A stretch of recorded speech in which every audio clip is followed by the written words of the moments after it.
And I mentioned this to Jamie yesterday when we were just talking. I'm not one that gets like sappy nostalgic all the time. I don't have that propensity for whatever reason. That's just not me. But for me, every once in a while, things will hit me in waves. Like I don't feel anything for a while, and then all of a sudden something will trigger it. Do y'all know what I'm talking about? Good. I'm seeing nods, so I hope explain it. When I was a kid growing up, my grandma, Yuhu, she used to play a game called Racco with me. It's a 1960s math game. Some of you know what that is? Awesome. I don't even remember how to play it. I just remember the board itself. And I was sitting in class with the student that I work with, and I saw it wasn't Racco, but it looked like Racco in the corner. And I just started tearing up right there in the middle of class. It just hit me. And I started thinking about my grandparents a little bit that have gone on to be with the Lord. And I started thinking about it, and at first I got emotional, but then it was followed with God saying, yes, but look what I have done by keeping you all close to the Lord. I am grateful for heritage in the faith because it keeps you walking. But then I started thinking to myself, there are those that don't have that heritage, that could be difficult not to have that somewhere to draw from. And B, those that have the heritage and they've strayed from the Lord. They've stumbled. How many know the Christian walk is difficult? It's easy to look at those that have gone on and done it the right way, but how many know it's also really easy for us to trip and fall? And this is where I know I'm weird. You're just going to have to deal with it. You've got a weird pastor. So there it is. I draw inspiration from some really odd places. Mary Beltran came up to me last Sunday night and just told me how much she appreciated me as a pastor because I was able to find a sermon about a groundhog. That's just what, I'm odd that way, okay? And this is what I got my inspiration for. We have in our kitchen area, and we have like a little kitchen, and then I don't know, what is that area called, hon? Where we have our table. It's not a dining room. It's just she doesn't even know. She's the one that put it together. We got a table, chairs in the dining kind of area right by the kitchen. Anyway, not important. It's a nook, bar. No, it's not a bar. We don't serve that. We got something there where there's a table and chairs. It's not really a dining thing. It's okay. We're going to call it a dining room. It's like 3 feet long, so it's hard for me to classify it as that. But it's all covered with wood floor. It's covered with something that looks like wood floor, okay? It's not real wood. The problem with not real wood floor, is whatever we use to clean it, it turns it into the world's greatest slip and slide. For example, we have this dog that likes to play fetch. If I throw it anywhere near that floor, it's a real treat for me. She hits the floor and then it's into the wall. And she'll just keep coming back, and I'll just keep throwing it to watch her run into the wall.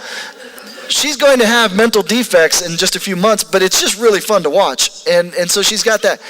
And I was watching this dog just boom, boom, repeatedly. And I thought, how dumb is this dog?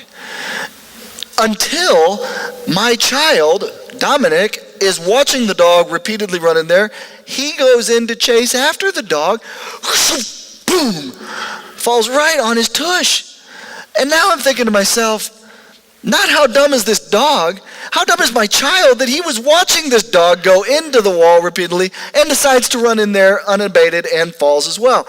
Only to get thirsty later on in the evening, walk to the fridge to find myself slipping and falling on this fake wood floor. I'm saying all that to say, I'm dumb. We are all falling on this floor in my house. And God just kind of quickened something. He said, Anthony, isn't that like the Christian walk? We all watch for someone to fall, and we think, how dumb is it that they fell only to fall ourselves? We all fall. I've decided something in my life. There are a lot of places where we can trip up and fall. But I don't want to be that lady from the commercials when I was a kid that says, I've fallen and I can't get up. How many know what I'm talking about? I want to be able to get up. And that's been a commitment in my life for a while. I've been hit because of things I've done. I've been hit by things that were out of my control. But I've said, Lord, please help me to get back up. I want to keep walking for you. Because how many know when we walk for God, the end is going to justify all the times we've fallen? Now that being said, if you've got your Bibles, turn to the book of Philippians. How many know there are falls that can happen that are out of our control? There are things that can happen that just are out of our control. How many know if you're walking around and Brian Urlacher, former linebacker for the Chicago Bears, comes and tackles you, you're going to fall, and that's completely out of your control. But how many know there are also times that you can trip and fall, but it was something that you could control? Maybe you thought, hey, that black ice, I can navigate that. You know what I'm talking about? There are times that there are things that we can see that are potential pitfalls. And today, we're going to take a look at how to avoid tripping. We're going to be looking at how to avoid those pitfalls. There are 3 things that I have written down that are what the enemy intends for us to trip over.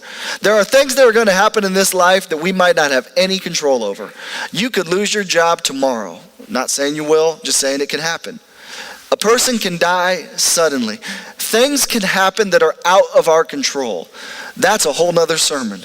But today, I want to talk about the things which we do have control over.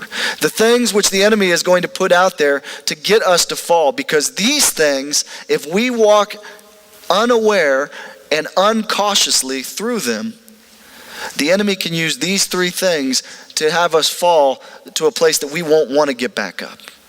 A place that we will fall and feel defeated. So the first place that I want to look at is found in the book of Philippians chapter 2, verse 3.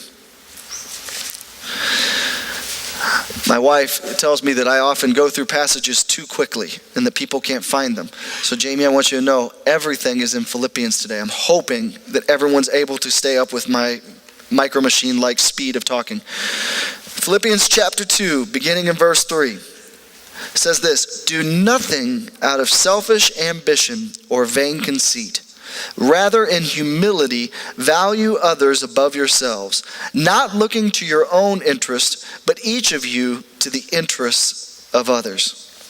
It also says in verse 14, do everything without grumbling or arguing, so that you may become blameless and pure, children of God, without fault in a warped and crooked generation. If you're taking notes, the very first place that we have to be careful and be guarded, that we not allow to be a place of tripping and stumbling in our walk, is our attitude. Your attitude.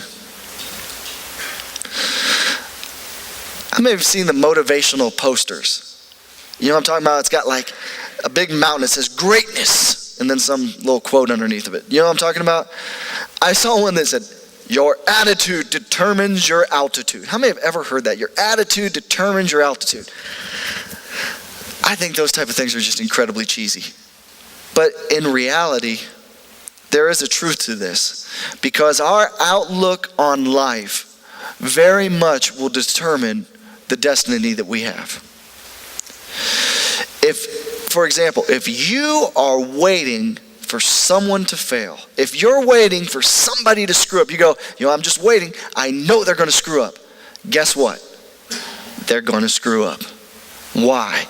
Because everybody screws up sometime. If you're waiting to find fault in somebody, if your attitude is that, I'm waiting because they're going to mess up. If that's your attitude, guess what? You'll find that. However, if you are looking for someone to succeed, guess what?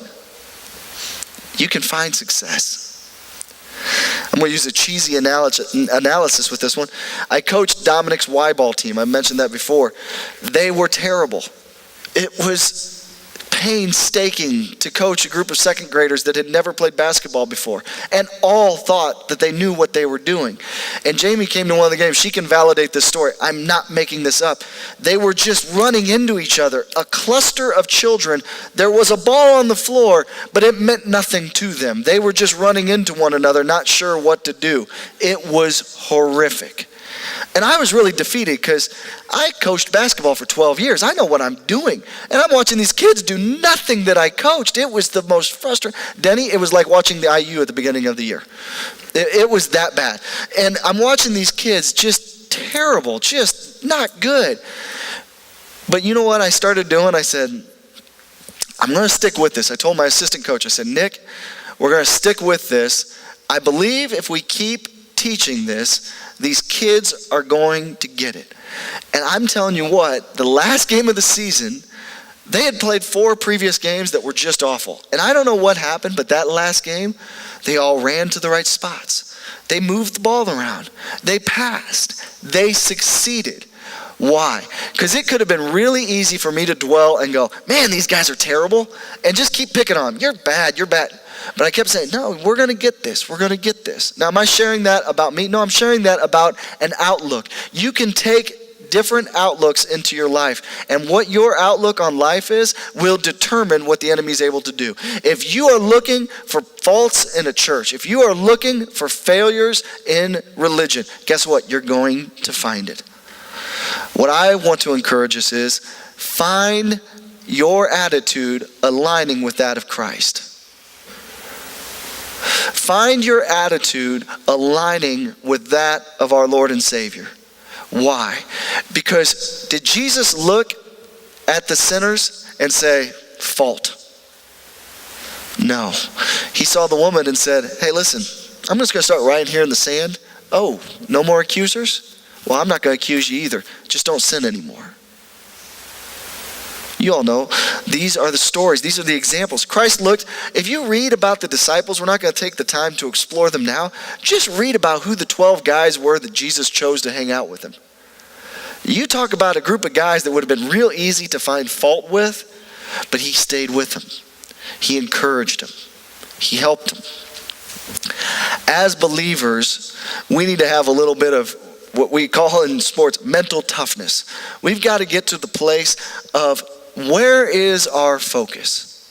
We can focus on a lot of different negatives. We can focus on the fact that we don't have something, or that we didn't get something, or something didn't go our way. But God has so much more for us. Do you realize that we get eternity with the creator of the universe? That's a pretty awesome thing. Forget the streets of gold and all the mansions and all that stuff. Just focus on that. The creator of everything said, hey, you know what? You believe in me? I'm going to make a way that you can be with me forever. It's pretty awesome. I know for myself, I battle attitude probably as about as anything else in my trips and falls with the Lord. Because how many know it can be really easy to wake up on the wrong side of the bed? How many know it can be really easy for something to set you off and you're not feeling it? You're just angry with God, or you're frustrated with God, or it may not be directed straight at God, but God isn't at your focus. That's easy for me too. It's easy to let everything else in this world become our focus. But what does it say? Look again at this verse. Don't do anything out of selfish ambition or vain conceit, but in humility, value others above yourselves. What does that mean? It means that we need to let ourselves die daily so that Christ might be exalted. Get our attitude out of the way so Christ's attitude can be projected through us. It says, do everything without grumbling or arguing, so that you may become blameless and pure, children of God, without fault in a warped and crooked generation. We live in a generation now, warped and crooked. We live in a generation now where it's all about the self. It's all about the self. I'm one that likes to try to be in shape. I'm not, but I try. And I look at all the market for Fitbit. I joked about it. There's all these fitness things. it can be really easy to talk about self-improvement physically or self-improvement mentally. Self-improvement, self. What's the core of all of it? Self. Now, I'm not saying any of those things are bad. I'm just saying that if you don't have Christ in the proper perspective, it's easy for self to have a good attitude one day and wake up not feeling it the next.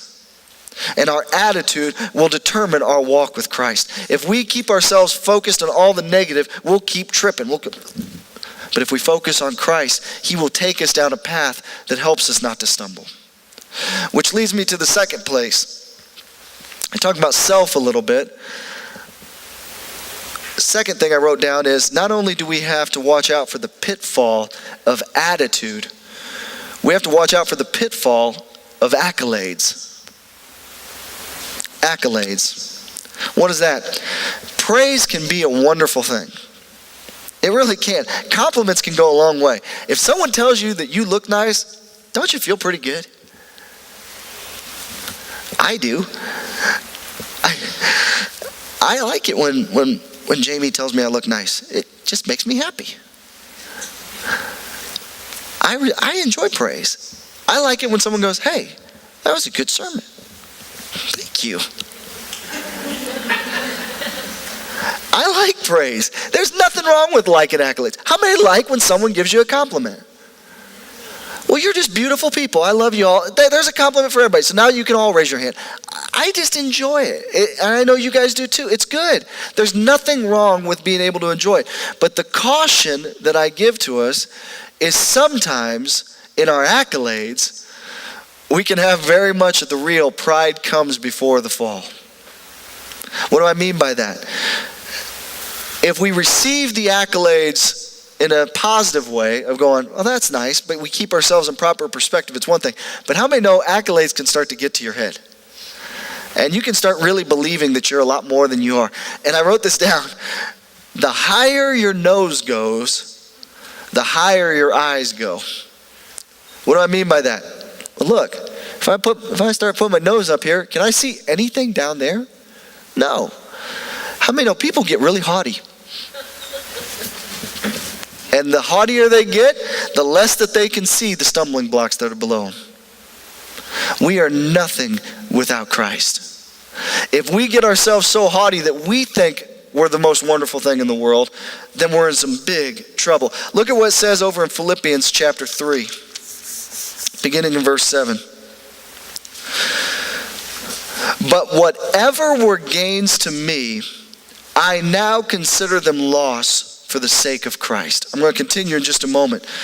The Apostle Paul is writing this. The Apostle Paul knew what it was to have all the praises heaped on him. He was like the go-to guy in the Jewish community. He was a genius. He was intelligent, and he was zealous for his cause.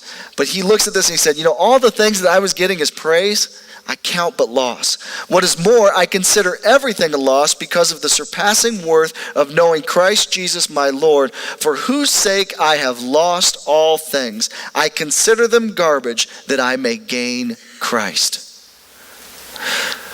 We have to be careful that we not allow accolades and praise to get to our head, that we forget that it's through Christ that all things are possible.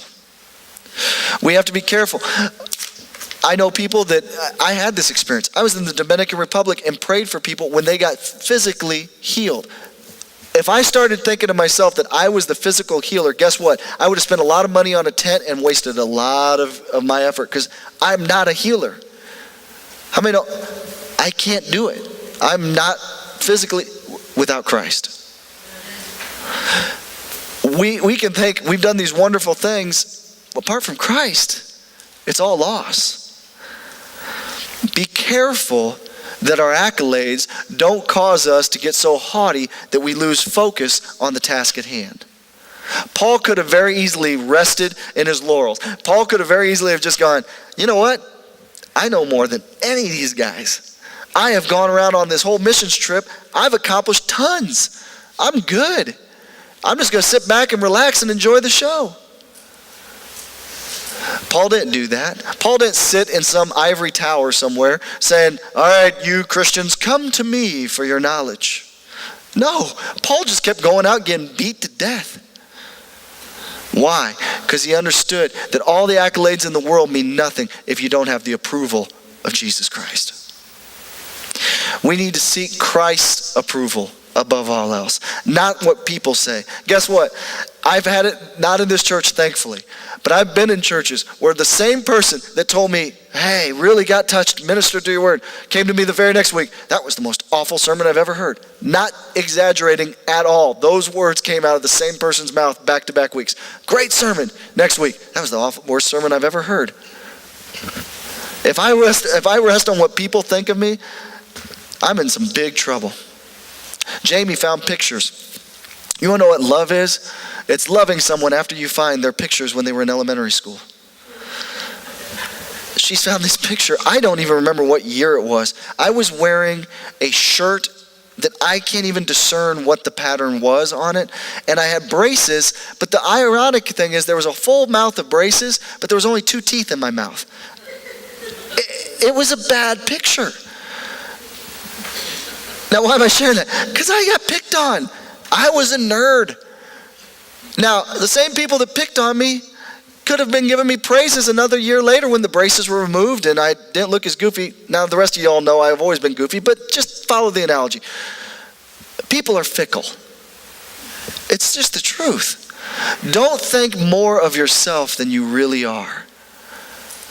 Don't allow the enemy to get you so haughty that your nose goes up in the air at everything else, because that's when he's going to get you to trip and fall. And what happens when we're haughty and we fall hard.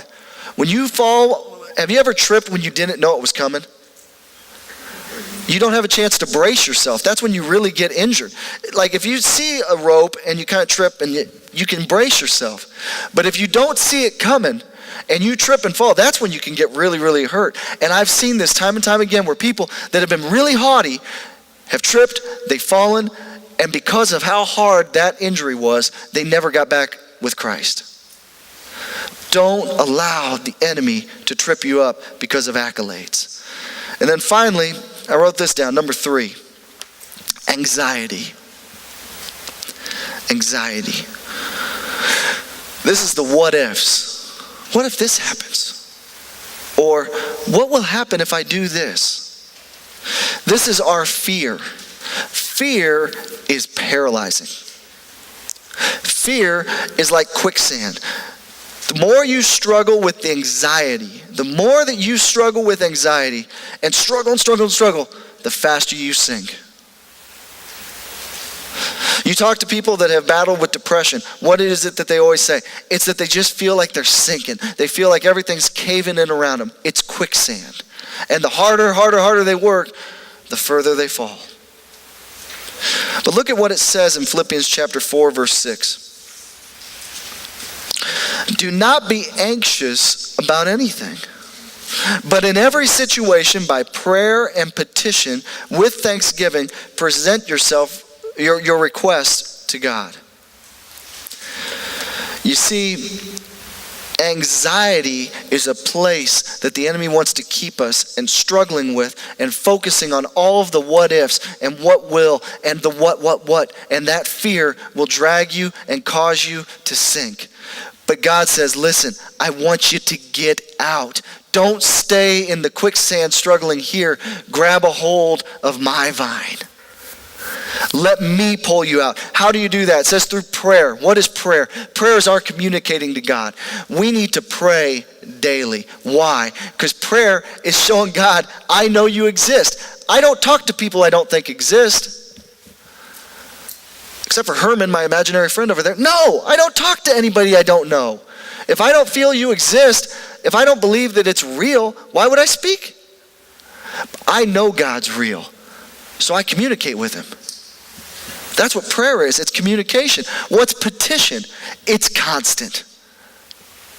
You want to know how to get out of anxiety? Start with your prayers to God, but don't just stop when it doesn't fix right away. Be constant. Petition. Keep going. You see people all over right now with the political landscape. They have their agendas. What are those lobbyists doing? Is a lobbyist going to a person going, hey, this is what I want you to accomplish. I want money for my thing. And if a politician goes, nope, do they stop? No, they show up the next day and the next day and the next day until they get what they want. How many have had someone show up your door? We need you to sign this. We need you to sign this. Petition Title 8, 9, whatever. Well, with God, it's the same way. If you feel like you're in anxiety of quicksand, start talking to him and be constant with it. Petition. And finally, through thanksgiving, acknowledging the power and the past victory. Give God some praise. He's worthy of it. You want to get out of that quicksand? Start acknowledging the good things that God has done for you. How many have had something that God's done good in your life? Well, when you're going through a storm, acknowledge what that good thing was. Share it. Say, God, I'm here. I don't want to be here. I want out. And I know you did it because you did it for me here. Does everybody understand what I'm saying? We have to watch out for these different pitfalls. We have to be careful with our attitude. We have to be careful with the accolades of what they do to our mind. We have to be careful with our anxiety. Because one thing that I want you to take heart in, even though these are negative things that can knock you down, all of us will trip sometime. It's what we do when we get back up that counts. Eric Little. Eric Little was an amazing runner. But more than just a runner, Eric Little, after he won in the Olympics, went on to be a missionary in China. Now, there's a lot more to that story, but I just want to focus on one thing. Eric Little showed his Christian testimony in that race right there. Everybody falls. Everybody trips. It would have been really easy if you knew the movie. That's an exhibition race. That really didn't even count for anything. It was just for fun. He tripped. He could have just said, you know what? This doesn't matter. I'm just going to get up and it's okay. He got up and he ran harder. He became more fervent. And he desired to win that race. I believe it's because he had a greater thing in mind. He said, what it looks over in Philippians chapter 4, verse 12, I think he knew this verse above all else. I know what is to be in need, and I know what it is to have plenty. I have learned the secret of being content in any and every situation, whether well-fed or hungry, whether living in plenty or in want.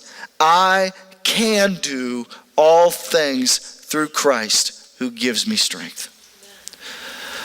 You see athletes put it on their shoes. You see it on billboards. But Philippians 4:13 is more than just a cliche.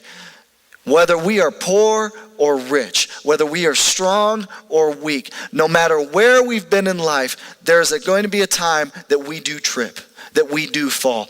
But get back up.